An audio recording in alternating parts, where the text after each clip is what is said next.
De darles la bienvenida de nuevo al Fórum Europa, la tribuna política que organizamos con la colaboración de Asisa, BT y Red Eléctrica de España. Hoy tenemos el placer de recibir como ponente a don Cayo Lara, coordinador general de Izquierda Unida, al que va a presentar don Gregorio Gordo, coordinador general de Izquierda Unida de Madrid. La tribuna es suya.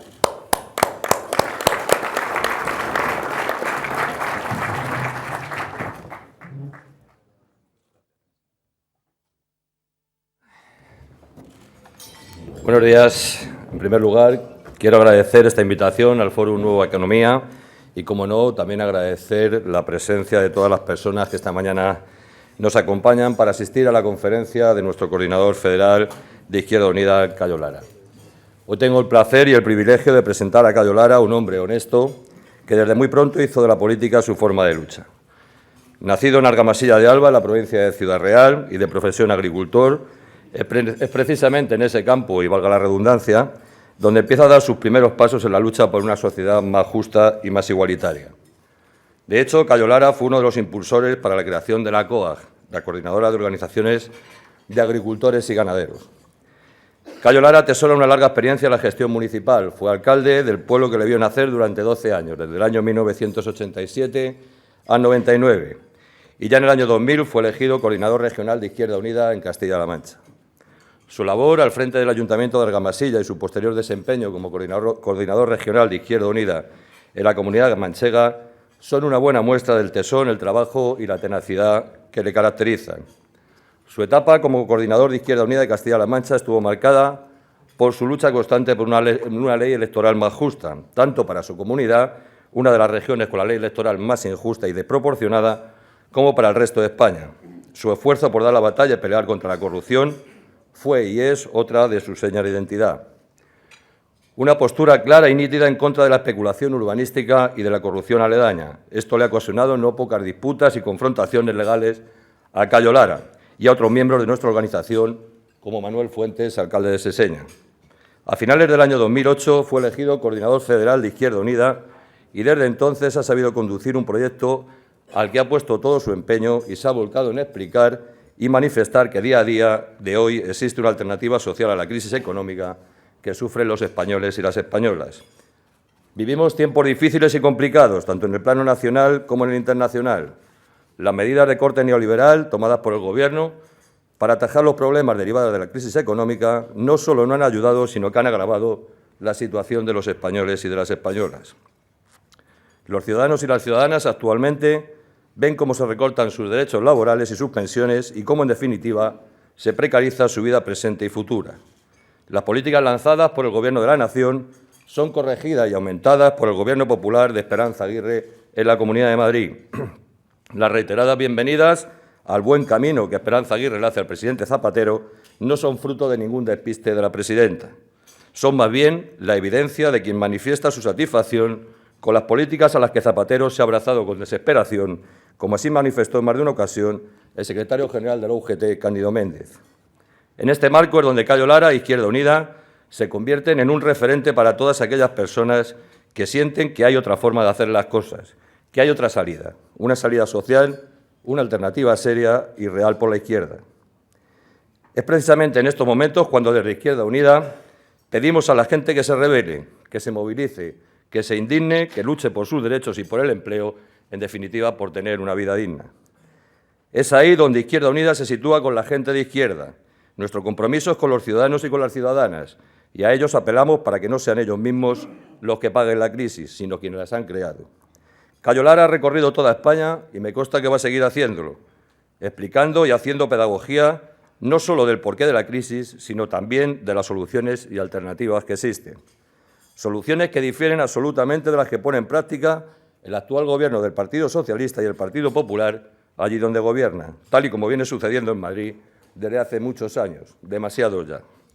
La regeneración democrática a través de la lucha contra la corrupción y la defensa firme de los servicios públicos y el empleo son los pilares sobre los que deben sustentarse nuestra democracia, porque, tal y como Cayo explicará a continuación, solo la democracia con mayúsculas y una salida de la crisis por la izquierda podrán servir para hacer frente a la crisis política y económica que padece nuestro país en la actualidad. y es sobre los pilares de la democracia, de los valores de la izquierda, de la política para resolver los problemas reales de la gente y desde el sentido común sobre los que se asienta Izquierda Unida, que ya es una referencia para la gente de izquierda. Les dejo con el coordinador federal de Izquierda Unida, Cayo Lara. Nada más y muchas gracias.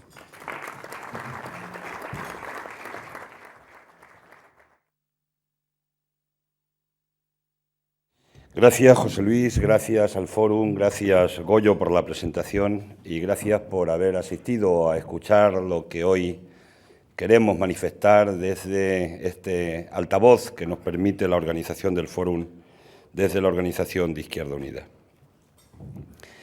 Hemos hecho la conferencia un poco ligada al marco de las elecciones municipales y autonómicas que se celebrarán el día 22 de mayo y que seguramente van a ser un punto de partida también para las siguientes elecciones generales que se produzcan en nuestro país. Desde la última vez que tuve el honor de pisar esta tribuna hasta hoy, la crisis económica en nuestro país se ha agudizado. Hoy estamos peor que ayer. Esta frase literal la utilicé aquí hace 1 año y 5 meses. Hoy tiene total vigencia. Estamos peor que entonces. En estos 17 meses ha crecido el número de parados, según la EPA, en 677.000 personas a un ritmo de 40.000 parados mensuales, sin conocer todavía los datos de la encuesta de este trimestre, que se prevén que seguirá creciendo el desempleo. Este año se van a desahuciar de sus casas unas 300.000 familias que no pueden pagar la hipoteca porque han perdido el empleo. Y el crédito sigue llegando lento y caro a las pymes y a los autónomos. Aumenta el número de personas en la exclusión social. Las recortadas partidas de ayudas en los servicios sociales de los ayuntamientos se agotan en los 6 primeros meses del ejercicio por lo general. Más de 1,1 millones de parados están sin ningún tipo de ayuda. 1,2 millones de familias tienen todos sus miembros en paro. Crece el número de personas a las que se reduce su ayuda al pasar de la prestación al subsidio y se han reducido y limitado las ayudas de 426 euros.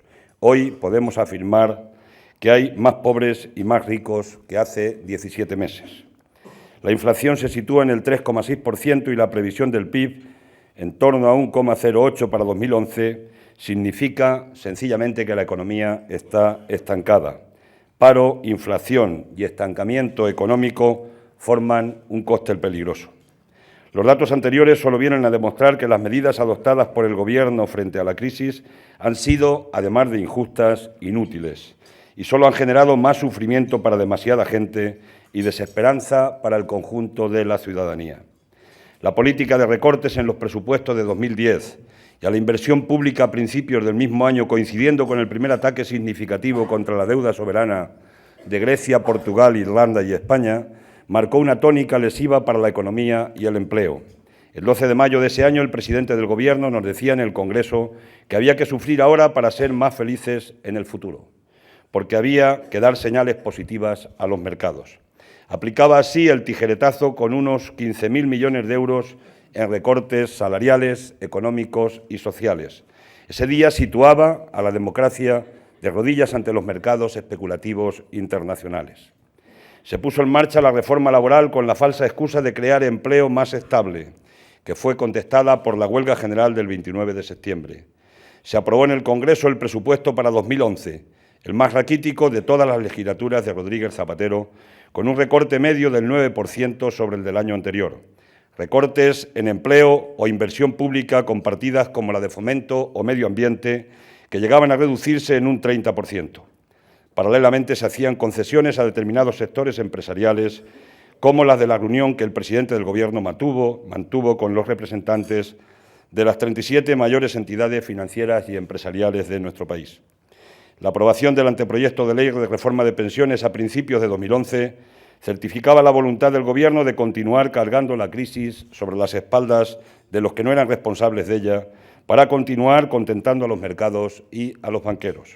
Sin embargo, la reducción del déficit público como justificación de la política de ajuste duro se podía haber resuelto con la búsqueda de mayores ingresos, teniendo en cuenta que, según los datos de la agencia tributaria, 1/4 parte del PIB no paga impuestos en España, que significa sencillamente que 250.000 millones de euros están fuera del control de la hacienda pública y que la política de reducciones fiscales más a los más ricos, aplicadas en los 15 años de gobiernos de José María Aznar y Rodríguez Zapatero, han sido responsables de generar un 40% del déficit actual, según los datos aportados por el propio Fondo Monetario Internacional, al que todavía no hemos afiliado a Izquierda Unida. Esta línea de actuación de lucha contra el fraude fiscal, reforma fiscal progresiva y lucha contra la economía sumergida, que llevamos pidiéndole desde Izquierda Unida y los sindicatos al Gobierno desde el inicio de la crisis, es la que podía haber contribuido a dar una salida social a la misma, obteniendo recursos para abordar la reducción del déficit público, el incremento de la inversión pública del Estado y la generación de empleo, manteniendo las transferencias a las comunidades autónomas y ayuntamientos, invirtiendo en educación, en I+D+I, en sectores de servicios públicos y en energías renovables, entre otros. Sin embargo, la ausencia de voluntad política y el servilismo del Gobierno al poder financiero y especulativo y a determinados sectores empresariales lo ha impedido. Valga como botón de muestra de la ausencia de lucha contra el fraude fiscal en nuestro país, que la agencia tributaria vio recortado su presupuesto en el año 2010 en un 6,1% y un 5,7% en este año 2011. El Gobierno no ha adoptado ni una sola medida frente a los responsables de la crisis, salvo la tímida medida de incrementar 2 puntos en 2 nuevos tramos el tipo marginal del IRPF y añadir un nuevo tramo y algún otro punto más a los beneficios del capital.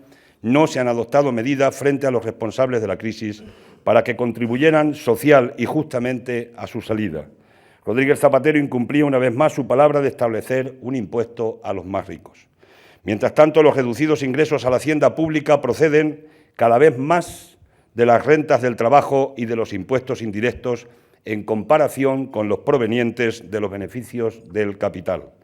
El tipo medio efectivo recaudado en 2009 del impuesto de sociedades, después de las bonificaciones fiscales, solo llegó al 10%. Solo 10 entidades financieras y empresas del sector energético han declarado beneficios en 2010 por encima de los 37.000 millones de euros.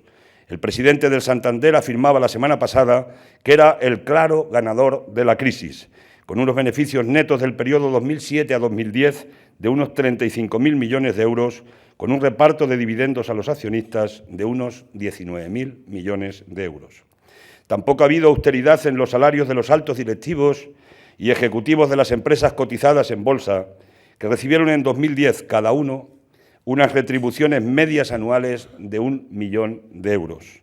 Algunos son insaciables. Y cabe recordar aquí lo que les decía hace años a un grupo de empresarios, un alto responsable de marketing de una empresa, y lo digo con sumo respeto a las personas que tienen la discapacidad que voy a comentar. Lo que decía este responsable de marketing: en un país de cojos, estos entienden que otros vayan andando con normalidad, pero no aceptarán, antes o después, que otros salgan corriendo haciendo mofa de los que caminan con dificultad. El escenario de las elecciones en el que se produce hoy esta opinión, el decreto de convocatoria de las elecciones municipales y autonómicas, nace precedido de este panorama injusto y de sufrimiento de tanta gente. En medio de la bancarización de las cajas de ahorro, de la catástrofe nuclear de Fukushima, que cuestiona con más intensidad si cabe la energía nuclear, de la decisión de la Unión Europea de poner en marcha el llamado Pacto del Euro, que obligará a profundas reformas legales y que es una especie de nueva Constitución Europea neoliberal encubierta y con una intervención militar en la ya conocida como guerra civil en Libia. Igualmente asistimos a una seria crisis de la democracia originada por la desafección alimentada por la corrupción, una crisis política en el liderazgo del partido del Gobierno, una elevada desconfianza de la ciudadanía tanto hacia el jefe del Gobierno como hacia el máximo responsable del Partido Popular, según se desprende de todas las encuestas. La evolución de la crisis confirma nuestros análisis anteriores. Por tanto, vamos a unas elecciones en un contexto de profunda crisis económica, con más expectativas de agravamiento que de mejora. En todo caso, la gestión de los ayuntamientos y gobiernos autónomos durante la próxima legislatura 2011-2015 va a estar en clave de crisis y especialmente en clave de un elevado paro, porque no hay ninguna previsión de que el desempleo mejore de forma clara antes de 2016. Todo ello con unos ayuntamientos con dificultades financieras por la asunción de competencias de gasto que competen a otras administraciones. La FEN lo ha calculado en un 35% aproximadamente. Situación agravada por no haber resuelto la financiación local, a pesar de los compromisos gubernamentales de abordarla en paralelo a la financiación autonómica. Quiero destacar que la iniciativa presentada por Izquierda Unida en el Parlamento, coincidiendo con el Día de la Mujer Trabajadora el 8 de marzo, fue rechazada por el Grupo del PSOE y contó con la abstención del Partido Popular. Con todo ello, podemos afirmar que hay más elementos de preocupación que de brotes verdes, porque a los datos ya apuntados hay que añadir que este mes es muy posible que el Banco Central Europeo aumente los tipos de interés y eso será un freno añadido a nuestras posibilidades de relanzamiento de la actividad económica. Si ahora el crédito es escaso, el futuro anuncia crédito escaso y caro. Las amenazas sobre nuestra deuda soberana tienen más que ver con la debilidad de nuestra economía para impulsar un crecimiento significativo y sostenido que con la situación de la deuda pública, que aunque está creciendo todavía se mantiene en unos niveles moderados en comparación con otros países de la Unión Europea. Pero el Gobierno no está respondiendo a esa realidad. Las medidas del Gobierno no sirven para avanzar en la salida de la crisis.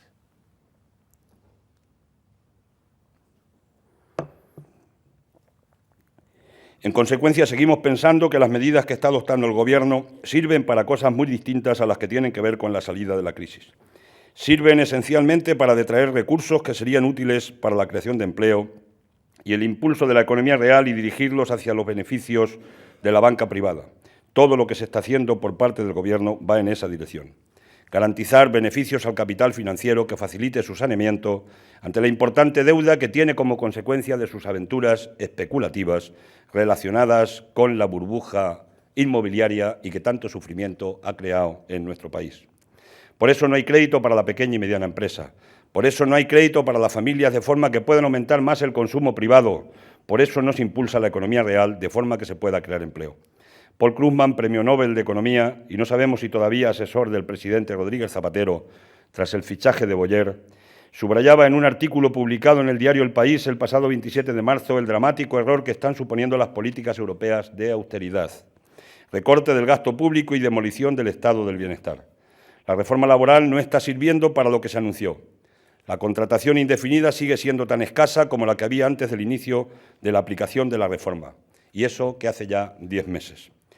La reforma de las cajas de ahorro es la mayor entrega de recursos al capital financiero privado.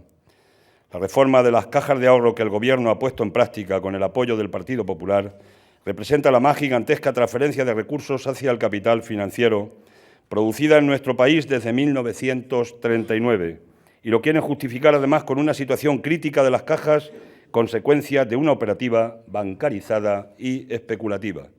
¿Cuánto tiempo hace que no se habla de Islandia, ese pequeño país de poco más de 300.000 habitantes, en nuestros medios de comunicación?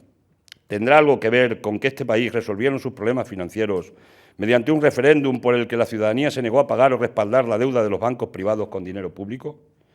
Solo ha ocurrido que Islandia ha comenzado a salir de la crisis, no es cosa pequeña. Tal vez haya que aceptar que en España los bancos sean demasiado grandes para dejarlos quebrar, porque entonces nos quedaríamos sin instrumentos financieros en nuestra economía. Pero la respuesta a eso no es la política del Gobierno. Es la creación de una banca pública, sin prácticas especulativas y que pueda hacer lo que los bancos privados no quieren o no pueden hacer. Por eso entendemos que la reestructuración de las cajas de ahorro es una oportunidad difícilmente repetible para crear esa banca pública. Estamos radicalmente en contra de la privatización y bancarización de las cajas de ahorro y estaremos radicalmente en contra de que dentro de unos años las cajas que ahora sean prácticamente nacionalizadas sean devueltas al capital privado. Por eso vamos a desarrollar una campaña política para reivindicar su carácter público y para que sean el polo de la banca pública en España, que la economía española está necesitando. En esto tienen que jugar un papel importante los parlamentos autonómicos que se elijan en las siguientes elecciones autonómicas. La equivalencia de las políticas del PP y del PSOE.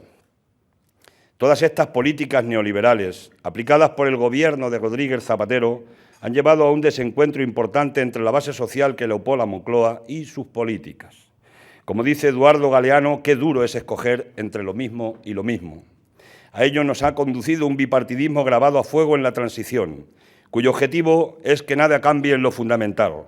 Para ello se ha subordinado la democracia al interés de los poderes fácticos, para que no puedan consolidarse opciones alternativas en la política de este país. Y digo elegir entre lo mismo y lo mismo, cuando las políticas que aplica en lo fundamental el Gobierno del PSOE son las que recomienda la FAES y su presidente, José María Aznar, en un documento fechado el 30 de marzo de 2009 con el título «Ideas para salir de la crisis, una contribución para el debate», en donde Aznar propone 16 puntos que nosotros hemos resumido en 7 bajo la denominación de los mandamientos de FAES. El primer punto es el recorte del gasto público, recorte de empleo público, austeridad y privatizaciones de empresas públicas, cumplidas por el Gobierno de Rodríguez Zapatero, la última medida, AENA y la Lotería Nacional. ¿Quién nos iba a decir que se iba a privatizar la Lotería Nacional? Rebajas de impuestos cumplida por el Gobierno de Rodríguez Zapatero. En todos los debates ha presumido ante Rajoy de que ha bajado más los impuestos en España que el propio Partido Popular cuando gobernaba. La última rebaja, la supresión del impuesto a las grandes fortunas, que ha dejado de ingresar en las arcas de la hacienda pública 2.200 millones de euros, que es más que lo que destina el Estado a la ley de dependencia en nuestro país. La tercera medida que proponía Aznar es una profunda reforma laboral. Ya está aplicada por el Gobierno de Rodríguez Zapatero. Reforma del sistema de pensiones, cumplida por el Gobierno y en trámite parlamentario. Reestructuración financiera, privatización de las cajas de ahorro. Sobran comentarios. El Gobierno va en la hoja de ruta de privatizar las cajas de ahorro. Modificación del modelo energético, centrales nucleares. Más nucleares, menos renovables. Esto se puso antes de lo de Japón, pero han acordado el PP y el PSOE que se prorroga la vida de las centrales nucleares y que se recorta la inversión en el sector de las energías renovables. Reestructuración del modelo autonómico. Está en la mesa del Gobierno, de esto todavía no han tomado opción. Tanto es así, me refiero a las 7 medidas que propone el Partido Popular a través de la FAES en su concreción, que la crítica elaborada desde la fundación que dirige el antiguo ministro Jesús Caldera a la política del PP se centra más en aspectos cuantitativos que en los ejes esenciales, compartidos por ambas fuerzas antes señalados. Además, a esto sin duda habría que añadir el esfuerzo por la mayor competitividad, la liberalización de servicios, la unidad de mercado y la apertura comercial, que son componentes importantes del denominado Pacto del Euro, en el que nuestro Gobierno aspira a ser el alumno aventajado, al igual que ha hecho junto con el redescubrimiento de la guerra como mecanismo humanitario que ya hizo suyo Aznar en Irak. La intervención militar no protege a los civiles. Las elecciones se van a celebrar también en un contexto de participación en una intervención militar. Izquierda Unida ha mantenido y mantiene su posición a la intervención militar en Libia y a la participación de tropas y efectivos militares en ella, así como a la utilización de bases españolas en las operaciones que con esta finalidad desarrolla la OTAN y otros países. Si tenemos en cuenta la posición de la ciudadanía, no nos hemos aislado. El Parlamento, con la excepción de Izquierda Unida y el Bloque Nacionalista Galego, va por un lado y la mayoría ciudadana va por otro, según todas las encuestas y a pesar del bombardeo mediático a favor de la intervención militar. Quienes están lejos de la sensibilidad popular son quienes han votado a favor de esa intervención. La primera víctima de la guerra, como en todas, ha sido la verdad. ¿Cómo se puede invocar el derecho humanitario para justificar la intervención? No hay ningún antecedente en las intervenciones militares de los países de la OTAN en el que se pueda apreciar que el interés humanitario ha sido la causa determinante. Tampoco hay ningún consecuente. Después del caso libio se ha producido la intervención militar de Arabia Saudí en Bahrein o el anterior bombardeo a Gaza, donde mataron a 1.400 seres humanos. Ni un solo caso antes, ni un solo caso después. Lo que hay es una intervención por motivos económicos y políticos. En lo económico, el petróleo en las puertas de Europa.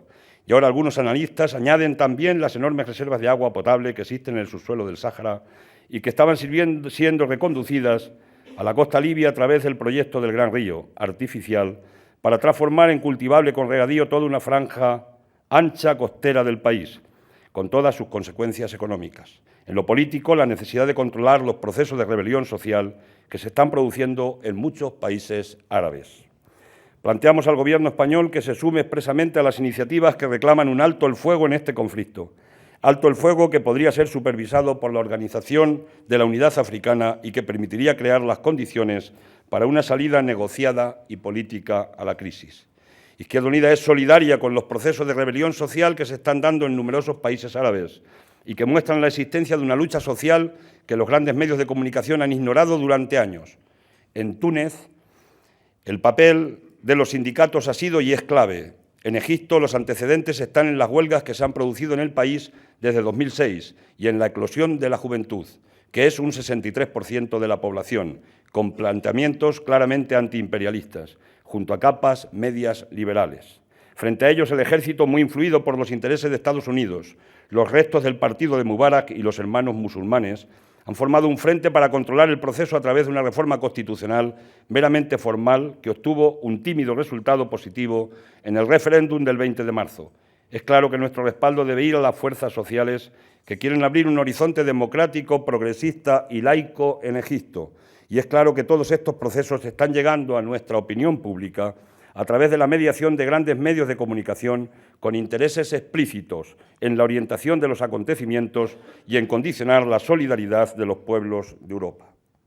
El llamado Pacto del Euro tendrá una influencia decisiva en la gestión de las corporaciones locales y muy especialmente de las comunidades autónomas. El llamado Pacto del Euro supone un ataque sin precedentes contra la Europa social y democrática.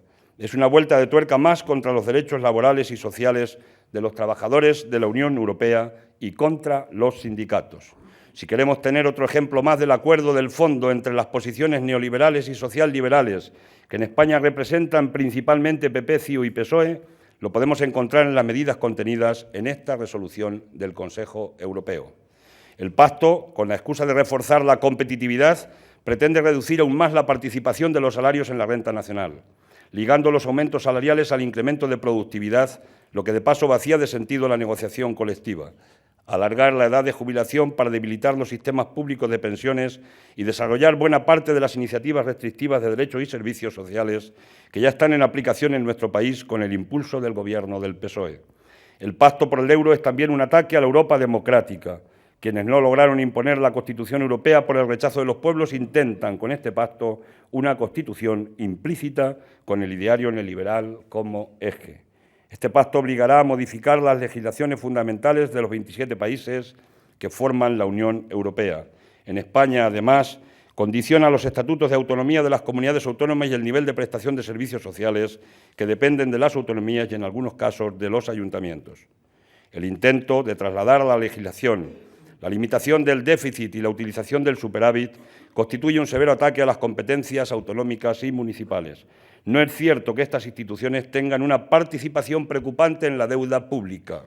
A finales de 2010, la deuda de la Administración central era del 46% del Producto Interior Bruto, 487.870 millones de euros.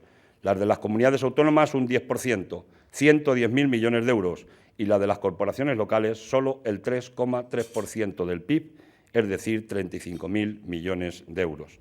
Por todo lo anteriormente explicado, reclamamos que los contenidos de ese pacto se sometan a un referéndum. Izquierda Unida, de acuerdo con el Partido de la Izquierda Europea, va a desarrollar en toda Europa una modesta campaña con ese objetivo. En España, Izquierda Unida propondrá en el Parlamento las iniciativas necesarias para oponernos a esas medidas y estaremos hombro con los sindicatos para defender los salarios y la negociación colectiva. Resulta sorprendente que antes de comparecer en el Parlamento el presidente del Gobierno haya informado de estas cuestiones a los 44 grandísimos empresarios y banqueros, en la que uno de ellos se permite pedirle que agote la legislatura y que remate la faena. Es curioso, este mismo banquero haya salido presumiendo de ser el claro ganador de la crisis de acuerdo con los jugosos beneficios obtenidos en los últimos ejercicios y que ya hicimos referencia anteriormente. Con ello se refuerza y consolida la percepción de nuestro pueblo de que quien manda realmente en España es la banca y las grandes empresas. Hasta ahora sabemos que daban los consejos, o sería mejor decir orientaciones, por teléfono o en discretas reuniones. Ahora se hace de forma expresa y con bombo mediático. Algunos ya llaman que esa reunión con los 44 se ha convertido en la nueva Cámara de los Lores en nuestro país. Elecciones para avanzar en la salida social de la crisis. Las elecciones municipales y autonómicas de la mayor parte de las comunidades pueden tener resultados trascendentales para el futuro del país. Izquierda Unida las afronta en las mejores condiciones desde hace 15 años. Por mucho que el Partido Socialista intente evitarlo en su campaña electoral, limitándola a la gestión local, son elecciones en el contexto de la más grave crisis económica que ha padecido nuestro país y son elecciones en las que los votantes están esencialmente preocupados por el paro y por los problemas económicos derivados de la crisis. La pregunta es, ¿qué se puede hacer desde los ayuntamientos o desde los gobiernos autonómicos para contribuir a la salida de la crisis? Inevitablemente la campaña se va a centrar ahí. Izquierda Unida va a hacer todo lo posible para que esa pregunta sea el centro del debate electoral. El PP intenta difuminar que sus políticas son las mismas que las que defiende Zapatero, situando el debate en aspectos secundarios, caso Feisán, o escondiendo las similitudes detrás de valores abstractos, confianza, etcétera. Pero ¿qué confianza puede inspirar desde el PP? ¿Alguien compraría a Camps un coche de segunda mano? En los lugares donde no gobiernan van a proponer como idea el cambio, pero ese cambio, como antes he dicho, es más de lo mismo. La diferencia es que habrá un mayor retroceso en los derechos cívicos y que serán otros los que se beneficien de la corrupción. Por su parte, el PSOE va a centrar todos sus recursos en localizar la campaña. Su problema es que la complicidad política de los gobiernos de las comunidades autónomas y de los ayuntamientos dirigidos por el PSOE es evidente y la tienen presente los ciudadanos. Frente a ambos enfoques, el planteamiento de Izquierda Unida es intentar contribuir desde los ayuntamientos y comunidades autónomas a dar una salida social a la crisis. El primer eje de las propuestas será el empleo, empleo y empleo. Ya sabemos que los ayuntamientos tienen escasas competencias en la creación de empleo, pero la gestión municipal puede favorecer o dificultar la creación del mismo. En segundo lugar, la defensa de lo público frente a la privatización creciente. Nos están robando lo público más que nunca en todo el periodo desde la transición democrática. En tercer lugar, el apoyo a la economía real, sobre todo a la pequeña empresa y a los autónomos, que además son los que mantienen todavía vivo la parte fundamental del empleo en nuestro país. El cuarto eje lo situamos en el desarrollo sostenible y el quinto en la lucha contra la corrupción. Nos gustaría poner un cartel en muchos ayuntamientos, municipios de España, donde diga municipios libres de corrupción. Hemos situado la lucha contra el neoliberalismo en el eje de nuestro discurso y de nuestros programas porque el neoliberalismo representa el mayor ataque a los derechos de los trabajadores y a la democracia. Entendemos el neoliberalismo como la expresión más acabada del capitalismo moderno y en él coinciden PP y PSOE. Nuestra propuesta, nuestra política y nuestra gestión deben declarar ayuntamientos y comunidades autónomas como escenarios políticos libres de neoliberalismo. No estamos planteando ninguna propuesta ideologizada. Hay espacios concretos para aplicarla. Una determinada forma de entender las relaciones laborales en el ayuntamiento puede no ser neoliberal. Una fiscalidad municipal progresiva, aún en los límites estrechos de la actual legislación, puede superar los conceptos neoliberales y combatir la especulación inmobiliaria es claramente antineoliberal. Vamos a presentar muchas más candidaturas que en las elecciones anteriores y eso es un buen reflejo del avance de Izquierda Unida en este periodo. Vamos a influir más en las instituciones municipales y en las autonómicas. Pactamos con nuestros electores, nos comprometemos con la gente de izquierdas. Estamos ya en campaña electoral y del único pacto que proponemos es el pacto con nuestros electores, compromiso de Izquierda Unida con la gente de izquierdas. De ese compromiso forma parte la idea de que ni por activa ni por pasiva permitiremos un gobierno de la derecha en ningún sitio y frenaremos las políticas neoliberales, vengan de donde vengan. De ese compromiso forma también parte la idea de nuestros acuerdos políticos tendrán una geometría variable, que dependerá de la mayor o menor coincidencia programática y del correspondiente compromiso en la gestión que alcancemos. En cada sitio hay que analizar y valorar muy cuidadosamente la experiencia, allí donde ha habido acuerdos de gobierno y sopesar la repercusión que lo local y más próximo a los ciudadanos tiene sobre la percepción global de nuestra política y nuestra coherencia. Es el momento de pensar en todas estas cosas, aunque para hablar de ello tendremos tiempo suficiente una vez conocidos los resultados, que serán también una orientación relevante de lo que piensan los ciudadanos y ciudadanas. Izquierda Unida cumple 25 años, nos vamos haciendo mayores. El próximo 27 de abril es el 25 aniversario de Izquierda Unida. Nuestro recorrido es joven aún, pero fructífero, con aciertos y con errores, como una especie de diente de sierra que esperemos que ya no vuelva a ser un diente de sierra, sino que camine en una línea ascendente. No estamos trabajando en estas elecciones para ganar un punto, 2 o unos centenares de concejales. Estamos decididos a intentar conquistar, con toda modestia, pero con determinación, la confianza de una parte importante de los ciudadanos y ciudadanas de este país.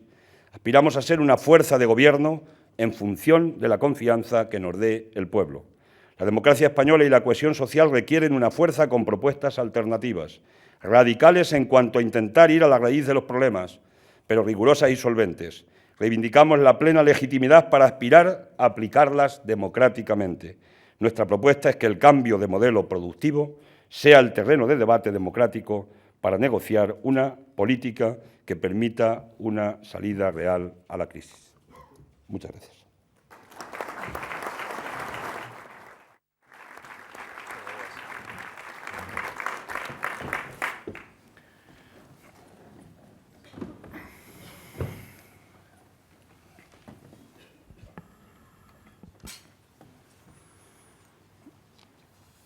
Muchas gracias, Cayo.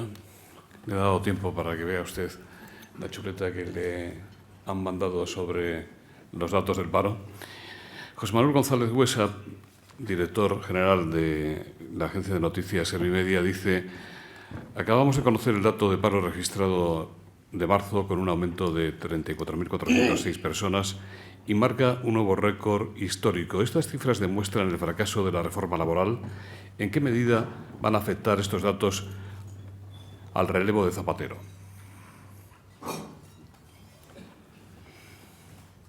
Es el paro registrado en el INEM el que acabamos de tener conocimiento, que también se ha continuado incrementando con respecto al dato del mes anterior. La conclusión es la que hemos dicho en la intervención, y es que esto demuestra la injusticia y la ineficacia de las medidas para la salida de la crisis y, en este caso en concreto, la ineficacia de la reforma laboral, que lo único que ha permitido hasta ahora en España es que, en lugar de despedir a trabajadores con 45 días de despido, se despidan con 20 días muchos de ellos y con 8 subvencionados por parte del erario público. El dato de la EPA del primer trimestre de este año, que conoceremos también en fechas breves, va a ser un dato que todavía va a incrementar mucho más el número de parados, y es más real que del paro registrado en las oficinas del INEM, sencillamente porque esta encuesta de población activa sí determina realmente toda la gente que está en el paro y que no está inscrita en las oficinas del empleo. Va a tener, sin ninguna duda, repercusión, primero en el sufrimiento de más gente y, en segundo lugar, sin ninguna duda, también en las próximas elecciones municipales y autonómicas, previsiblemente en las siguientes elecciones generales. Si esto no se corrige, no cabe ninguna duda que va a tener también un efecto determinante, independientemente de quién sea el candidato o candidatos que puedan presentar los partidos políticos.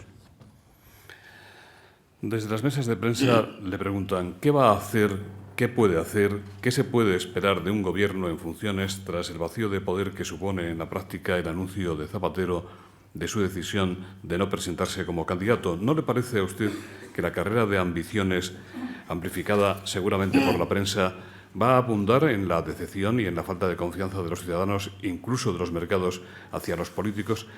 Desde la cadena SER dicen: todo un año por delante con un Zapatero ya no candidato. ¿Cómo calcula que afectará al voto del propio PSOE y de Izquierda Unida?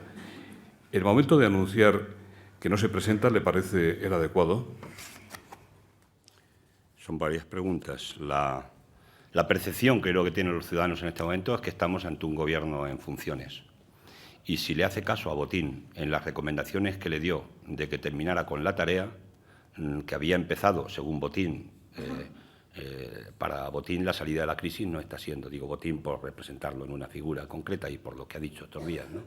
Pero la salida de la crisis está siendo correcta para los intereses de unos cuantos de este país y de la Unión Europea.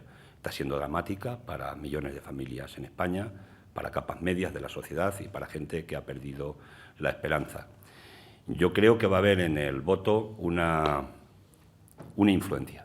Creo que hay un voto que, quieran o no quieran, hagan lo que hagan, va a influir la situación general que tenemos en nuestro país en las elecciones municipales y en las elecciones autonómicas de las comunidades donde se celebran. Hay un botón de muestra y fue Cataluña. No sabremos nunca qué porcentaje de voto, pero en Cataluña el tripartito y especialmente el Partido Socialista de Cataluña contó con un desgaste también como consecuencia de que la gente votaba con la cabeza puesta en la política de recorte, de ajuste duro que aplicaba Rodríguez Zapatero. Y finalmente, no sé la última pregunta que venía en el grupo de tres, nosotros no vamos a entrar en el debate sucesorio. A nosotros no nos importa, y lo digo con toda la seriedad y rigor que lo puedo decir, porque nadie de los previsibles que puedan ser los candidatables, si se llega al final de legislatura en el 2012, en marzo del 2012, han cuestionado públicamente al menos la política de ajuste duro de Rodríguez Zapatero. Es más, se ha aplaudido, y el gran aplauso se lo dieron cuando hizo anteayer el anuncio de su no presentación, se lo dieron avalando su política de una manera intensa. Si todos avalan la política y nosotros pensamos que la política es la equivocada, nos da igual quien presente de candidato o candidata el Partido Socialista a las siguientes elecciones. Sí, le preguntaba desde la cadena SER si le parece adecuado el momento de anunciar que no se presenta Zapatero. Y también quiero añadirle otra pregunta. ¿Le parecería a usted adecuado convocar en esta situación elecciones anticipadas? El momento lo han definido, evidentemente, los asesores de marketing del Partido Socialista, cuál es sociológicamente el mejor momento de presentar esa decisión. Yo creo que le ha hecho flaco favor al país, por eso que decía anteriormente, de que de alguna manera se presenta como presidente de un gobierno absolutamente en funciones. Yo creo que no ayuda, pero pienso, y esta ya es una opinión, y es que los asesores han pensado que metiendo al país en un debate de deshojar la margarita y de ver quién será el candidato, como se metió aquí en la Comunidad de Madrid, quién sería el candidato o candidata a la Asamblea de Madrid, evidentemente eso nos puede distraer y ser una cortina de humo para seguir reivindicando los problemas esenciales que tienen los ciudadanos y ciudadanas. Yo les daría un consejo hoy al Gobierno, y es que se dejen de deshojar la margarita y se centren en dar un giro de 180 grados en su política económica para empezar a quitar sufrimiento en España. Solo de esa manera será posible que no pierdan todas las albarcas que han perdido hasta ahora en cuanto al electorado, esa base social del Partido Socialista que con mucha ilusión les dio 11 millones de votos en las anteriores elecciones y que hoy hay un sector muy importante de ese electorado que tiene una infinita frustración. Desde Europa Press, en la misma línea, le preguntan si cree que este anuncio de Zapatero de no presentarse tendrá repercusión en las expectativas de los candidatos para el 22 de mayo, puesto que estaban algunos de esos candidatos exigiendo o reclamando ese anuncio o clarificación. Sí, tiene repercusiones, lo he dicho anteriormente. La mejor prueba es que Zapatero era hace tiempo un valor para ir a todas las comunidades autónomas a hacer campaña electoral. Me imagino que había disputas internas en el partido pues, para que Zapatero fuera a todos los sitios. En este momento, no solamente porque se haya conocido públicamente, sino que la campaña que nos consta que va a hacer es una campaña muy limitada porque a algunos les está preocupando que haga campaña en las comunidades. Por tanto, sí hay una afección que se va a producir además también por este anuncio de no presentarse a las siguientes elecciones. El director de diariocrítico.com, Fernando Jáuregui, dice: ¿Zapatero es una muestra del fracaso de la izquierda o el principio de la reestructuración de la izquierda? La izquierda no ha fracasado. La izquierda fracasa cuando aplica políticas de izquierda. Y entonces, si se aplican y se fracasa, se puede decir que ha fracasado la izquierda. En este caso es que Zapatero, y especialmente en política económica, y desde que el 12 de mayo se subió al estrado en el Parlamento a decirnos aquello de que había que sufrir porque había que contentar a los mercados y que después vendrían años de vacas gordas, algunos nos hacíamos una pregunta: ¿y si después el cielo no existe? ¿Qué hacemos mientras tanto? Teníamos una duda razonable en ese sentido. Desde entonces no ha hecho nada más que una política equivocada. Ajuste duro, reformas laborales, quitar poder adquisitivo a la inmensa mayoría de los ciudadanos y ciudadanas, no buscar los recursos en los beneficios de los que han hecho muchos beneficios, como presumía Botín, en estos ejercicios, y a partir de ahí, lógicamente, hay una crisis de demanda y, lógicamente, la crisis se agudiza y el paro crece porque si la gente tiene menos poder adquisitivo para comprar, es muy simple, Las empresas pueden producir y vender menos, por tanto se aumenta la crisis, se aumenta el paro, si además a eso le sumamos los problemas de liquidez que siguen teniendo las pequeñas y medianas empresas en nuestro país. Le preguntan también con qué presupuesto contará Izquierda Unida para la campaña del 22M, más o menos que en las últimas elecciones. ¿Cómo piensan financiar ese presupuesto? Yo creo que el presupuesto va a ser igual. Le vamos a pedir un crédito a Botín porque también hace negocio con nosotros, que es lo que más jode, dicho sea en términos populares, ¿no? Pero vamos a ser casi invisibles en la campaña, no solamente como fuimos invisibles en la manifestación que vinieron casi 20.000 personas a la Puerta del Sol y inconcebiblemente los chavales, los cámaras, los redactores hicieron su trabajo, tomaron las imágenes, pero luego llegaron a un sitio, incluso en la pública, que no sé qué alguien tomó una decisión de que aquello no existía. Y como dicen los jueces que lo que no está en los autos no está en el mundo, nosotros no existíamos. En esta campaña, nosotros la mejor campaña electoral que podíamos hacer es una que no existiera. Hay 4 años para estar de campaña electoral. Ahora, en la campaña electoral nosotros siempre perdemos. Aparece el bipartidismo, aparecen los 2 grandes carteles y nosotros vamos todavía con la octavilla porque tenemos pocos recursos. Voy a dar un dato porque no hay que esconder los datos de la organización. Yo creo que la transparencia también pasa por los partidos políticos y no hay que escondernos. Nosotros recibimos, para tener el grupo parlamentario y tener la organización de Izquierda Unida aquí en Madrid, 1.800.000 euros al año. Con la Cruz, la jerarquía religiosa se ha llevado a la última liquidación 250 millones de euros. Lo pagamos todos, pero eso no lo critica la gente por lo general. A los partidos políticos nos ponen tibios con lo que nos llevamos del erario público. 1.800.000 euros. Y lo que marca la ley que podemos tener de recursos, que no sé la cifra concreta que tenemos, pero que es muy modesta, muy austera y que vamos a hacer la campaña con nuestra militancia, que tenemos una militancia de oro y además me gusta presumir de ello porque son nuestra gente y se lo están currando muy bien.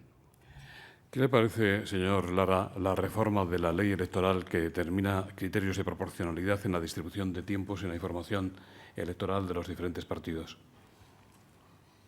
Nos podían medir por los votos en lugar de medirnos por los diputados, porque Convergencia y Unión tiene 775.000 votos, 200.000 menos que tenemos en Izquierda Unida, y lo miden con un porcentaje más alto a todos los efectos.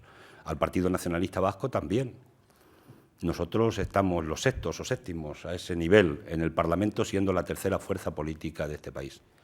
El PSOE Zapatero ha fallado y el Gobierno una vez más, ¿no? Se comprometió con nuestra organización, con entonces nuestro portavoz Gaspar Llamazares en el Parlamento hace unos años, a hacer una reforma de la ley electoral. De hecho, se encargó un informe, un estudio al Consejo de Estado que ha trabajado durante tiempo, 350 folios, donde ha venido a darnos la razón a Izquierda Unida. Y ha dicho, y no son sospechosos de ser de Izquierda Unida los del Consejo de Estado, y han dicho que teníamos razón y que había que hacer una reforma laboral. El PSOE ha dicho no. Y reforma electoral, perdón. Y estamos con la cosa en la cabeza. Y el Zapatero nos ha dicho que no, y me lo dijo directamente en el último encuentro que tuve con él. Eso es gravísimo por muchas cosas. Primero, hemos tenido trabajando un Consejo de Estado para hacer un trabajo que después no les es útil al Gobierno. Se lo podían haber ahorrado, no haber hecho el encargo y habíamos ahorrado algo al erario público en este tiempo de crisis. Y la segunda cuestión es que esa es una decisión gravísima. Y ahora me quiero dirigir a quienes estéis aquí del Partido Socialista, que tengáis esa opinión, ese pensamiento y ese sentimiento. Es muy grave que el PSOE renuncie a que podamos impedir que el Partido Popular gobierne en este país y que todos los votos de la izquierda de este país se conviertan en diputados en el futuro Parlamento de España después de las siguientes elecciones generales. Es una decisión gravísima.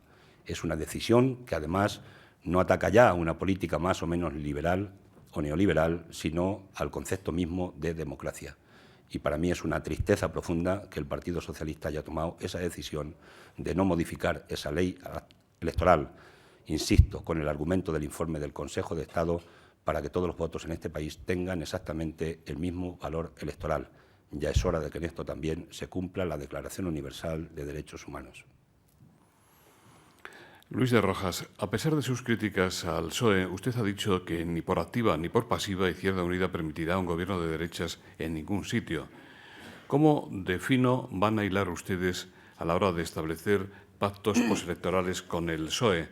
También le preguntan Sinceramente, ¿qué expectativas electorales tienen en Izquierda Unida? ¿Mantener Córdoba y ser bisagras en otras ciudades como Sevilla, ya que es dudoso que lo puedan hacer en Madrid? Nos estamos cansando de ser bisagras, queremos ya ser gobiernos, porque toda la vida de bisagra la verdad es que no apetece demasiado, ¿no? Había un político italiano que decía que la oposición, que el gobierno desgastaba mucho, pero la oposición desgastaba mucho más. Hemos dicho que no van a haber gobiernos del Partido Popular ni por activa ni por pasiva. Es una decisión acordada en órgano en el Consejo Político Federal de Izquierda Unida, porque estamos a las antípodas de las políticas, de todo tipo de políticas del Partido Popular. Podemos coincidir en algún elemento concreto, que ellos lo hagan por oportunismo o porque realmente tengan un acto de sinceridad y decidan un día pues, hacer un acto social, una decisión, una votación más social en el Parlamento. Creo que la mayoría que ha movido las últimas votaciones que conocemos son por el electoralismo puro y duro, porque han votado en contra de decisiones con las que están totalmente de acuerdo, pero que como venían del Partido Socialista se jugaba mucho mejor a desgastar al Partido Socialista en el Parlamento. Por tanto, con el Partido Popular es difícil que nosotros podamos tener acuerdos, porque los acuerdos deberían ser programáticos y estamos años luz en las políticas del Partido Popular. Con otros partidos, con otras formaciones políticas, lo he dicho también en la intervención, va a ser el programa, va a ser lo concreto lo que va a permitir que estemos o no estemos. Podrá haber distintas fórmulas, partiendo de la base de que no habrá presidentes de comunidades autónomas con nuestro voto del Partido Popular, ni alcaldes con nuestro voto del Partido Popular, en estas elecciones que vienen, después se pueden dar distintas formas. Pero eso va a depender de la correlación de fuerzas. Ahora nos dedicamos exclusivamente a presentar nuestro programa, a contraer un contrato compromiso con los ciudadanos y las ciudadanas y después, en función de esa correlación de fuerzas, adoptaremos las orientaciones necesarias desde la organización federal y después cada Asamblea en su soberanía, cada federación en su soberanía adoptará los acuerdos que estimen convenientes desde el punto de vista de los pactos, que pueden ser desde legislatura, pactos puntuales, pactos concretos o sencillamente ningún tipo de pactos y solo los acuerdos de investidura que se pudieran producir, reitero, desde la base de que no habrá gobiernos del Partido Popular ni por activa ni por pasiva desde el punto de vista del voto de Izquierda Unida. Alipio Calvo se refiere a un tema que usted ya ha tratado en su intervención. ¿Qué opina de la reestructuración de las cajas de ahorros? ¿Es edificante que los ejecutivos de las entidades que van a ser salvadas por el FOB vayan a seguir dirigiéndolas y, lejos de dimitir, incluso de ser juzgados por su gestión negligente? ¿Sería el momento de recuperar un gran banco nacional público? La verdad cuesta trabajo entender que los que han provocado el incendio vengan ahora de bomberos. Cuesta mucho trabajo entenderlo. Yo hablé con algunos en el cargo que tenía y en la responsabilidad que tenía en Castilla-La Mancha, hablé con algunos altos directivos de la Caja de Castilla-La Mancha cuando todavía era la Caja de Castilla-La Mancha. Le pregunté que por qué hacían inversiones en políticas especulativas que no tenían ningún recorrido y que iban a ser un fiasco. Y desgraciadamente los tiempos nos han dado la razón. La respuesta que me daba aquel directivo, aquellos dos directivos, era, si no lo hacemos nosotros, lo hacen otros. Las cajas se pusieron a jugar al juego especulativo de la banca. Y la parte más desgraciada de ese juego es que lo estaban haciendo representantes públicos y era un dolor, un sufrimiento para la gente que defendemos y creemos en lo público. Porque cuando se hace daño a lo público se está destruyendo la gallina de los huevos de oro. Yo me he reunido ahora con gente de cajas, de pequeñas cajas, las últimas con unos directivos de unas pequeñas cajas rurales, y estaban consternados, porque tienen cajas que no se han metido en la política especulativa y ahora les están obligando a ser absorbidos por otras entidades y, en definitiva, van a perder la función que tenían en ese territorio de ayudar al desarrollo, a la pequeña y mediana empresa, a la gente de sus pueblos, de sus comarcas, y la verdad es que a algunos hasta se les saltaban las lágrimas con la decisión que se había adoptado. Yo creo que hay que apostar y lo vamos a defender y ojalá y consigamos que nos apoyen muchos pequeños y medianos empresarios y mucha gente con cabeza en este país y autónomos para conseguir forzar la dinámica de que podamos tener esa banca pública. Sin una banca pública en España es difícil que podamos tener un nuevo modelo de desarrollo productivo, porque con los bancos yo veo muy difícil que vayamos a ese nuevo modelo si el Gobierno no tiene en su mano esa banca pública necesaria. Carlos Vidal le pregunta: señor Lara, ¿qué opinión tiene Izquierda Unida del tema de los niños que fueron robados a sus padres? Yo creo que sin comentarios ese tema. Yo creo que es un tema que insulta la moralidad, la inteligencia, el corazón, el pensamiento de todos los hombres y mujeres decentes y éticos en este país, y por tanto ahí lo que toca es que después de conocer esa brutalidad, que se investigue y se deriven las responsabilidades a quien competan, se depuren todas las responsabilidades y, si es posible todavía, con toda la tristeza que eso lleva y todos los problemas que eso arrastra, se puede hacer todavía justicia con las víctimas de esa barbarie que se ha producido en nuestro país. También le preguntan qué cree que dará de sí la investigación sobre los indicios de que los 17 integrantes de la candidatura del Ayuntamiento de Manilva fueron contratados por este municipio. ¿Qué hará usted si esto se confirma? Parece que hay algo así como 500 o 600 contratados. No sé en qué niveles en ese ayuntamiento. En la política de contratación de ese ayuntamiento, yo he pedido un informe, no nos han dado un informe concreto, y hemos pedido un informe completo de qué es lo que ha pasado ahí, qué tipo de irregularidades, si las hay, cuáles son, y si hubiera materias delictivas o presuntamente delictivas, evidentemente que se investiguen y llegar hasta las últimas consecuencias. Hay una denuncia hasta ahora de un presidente de un comité de empresa que ha sido contestada a la vez por el comité de empresa, por los demás miembros del comité de empresa, que a su vez acusan al presidente del comité, que es el que ha hecho la denuncia en un juzgado. El juez todavía no ha tomado ninguna decisión. En cuanto conozcamos la decisión que adopta el juez de si considera que hay algún tipo de materia presuntamente irregular o presuntamente delictiva, la decisión de la organización andaluza y de la Dirección Federal de Izquierda Unida va a ser que nos va a temblar el pulso, porque en en materias de este tipo, si así fuera, tolerancia cero. Francisco José Alonso Rodríguez dice, en vísperas del 80 aniversario del 14 de abril de 1931, Día de la Proclamación de la República, ¿está, en su opinión, España preparada hoy para el referéndum necesario sobre monarquía o república?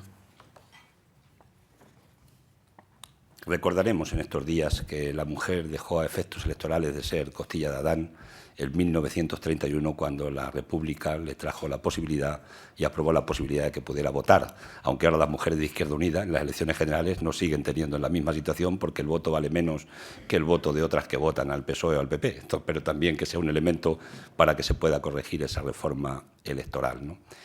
Bueno, yo se lo pregunté al jefe del Estado en la única entrevista que he tenido con él.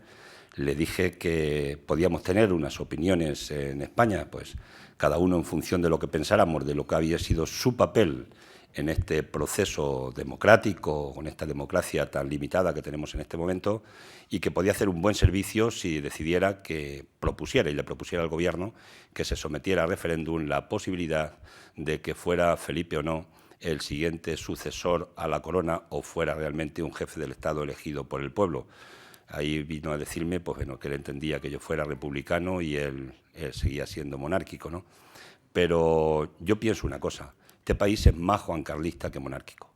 Y si el debate o un referéndum en España se produjera en este momento sobre monarquía o república, quitando o dejando al lado la figura de Juan Carlos, yo estoy convencido de que podía haber una opinión bastante importantísima y probablemente hasta sorprendente de la gente que quiere que su hijo o su hija pueda acceder a la jefatura del Estado por méritos y no por un derecho de sangre. Juanma Romero, del Diario Público, dice, se habla mucho de candidatos estos días. Siempre ha comentado que se atendrá a lo que decida Izquierda Unida. ¿Pero usted querría ser candidato en 2012? ¿Es el candidato natural, como dijo en su día Gaspar Llamazares? ¿Cree que en todo caso Izquierda Unida puede o debe elegir a su cabeza de lista en 2012 en primarias, como pasó en 2007? Nosotros no hemos entrado en ese debate todavía en nuestra organización. No vamos a crear tampoco despistes entre nuestro electorado y nuestra gente con el tema de quién será el candidatable o no. Hoy nos está preocupando, sinceramente, la gente que está sufriendo tanto en nuestro país, y allí tenemos volcadas todas las iniciativas.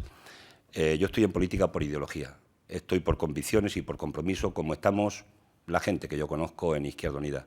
Todos y todas estamos disponibles para afrontar el reto que quiera la organización y el conjunto de militantes de la organización para el futuro. Estamos ahí mientras el cuerpo aguante y mientras tengamos la confianza de gente que considere que tenemos que estar en un puesto o en otro.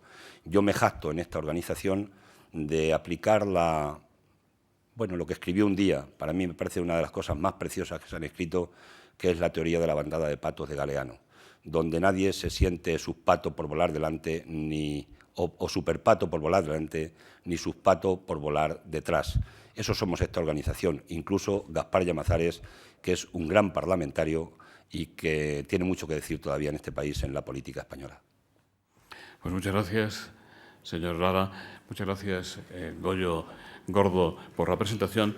Y en nombre de las entidades que hacen posible Fórum Europa, don Joaquín Colino. Muchas gracias, José Luis. En nombre de los patrocinadores, quisiera unas palabras solo para agradecer al coordinador general de Izquierda Unida, Cayo Lara, su amabilidad para aceptar una vez más la invitación que le brinda este foro. Agradecerle también su intervención, donde ha compartido los contundentes números de la crisis, las medidas tomadas por por el Gobierno para salir de la misma y sus reflexiones, anticipó unas reflexiones de las elecciones del 22M, para las cuales le deseamos mucha suerte y que puedan dar un paso más a la bisagra. Muchas gracias.